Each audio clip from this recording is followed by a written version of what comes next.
Chapter 28. Under the Smoke of the Red Pines.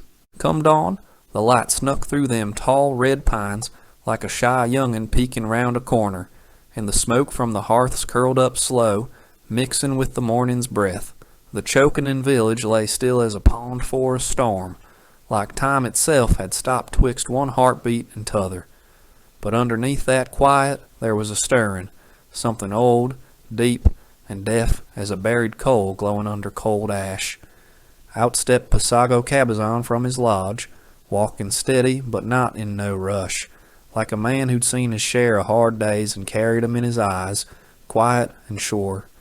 By his side was she who smiles, spry as a spring breeze in a land of rock and flame.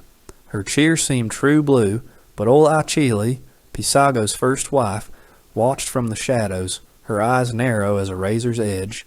No tears, no words, just a silence sharp enough to slice through a man's heart. He fetched her like a blossom plucked off the wind, Achille muttered to old Shige, the woman who'd raised her like her own. And now he reckons I'll just forget? Shige didn't say nothin'. She just kept slicing rabbit meat with her wore-out blade, letting the silence do the talking, heavy, wise, like a prayer said without words. Round the village, women was baking mesquite tortillas over low fires, and young'uns scampered barefoot through the dust, laughing like the world was all sunshine and no thorns. But even their giggles had a touch of worry, like a fiddle playing a merry tune with a sour string. Something hung in the air, unseen but felt, tugging at every nerve. Pasago knew it. He felt that strain and took it as the cost of his choosing. His tribe needed a healer, seeing as the old one had gone to glory, and the mescalero had what the chokin' lacked. This marriage weren't just about joining blood. It was about power, the spiritual kind, the political kind, the kind you can't see but feel in your bones.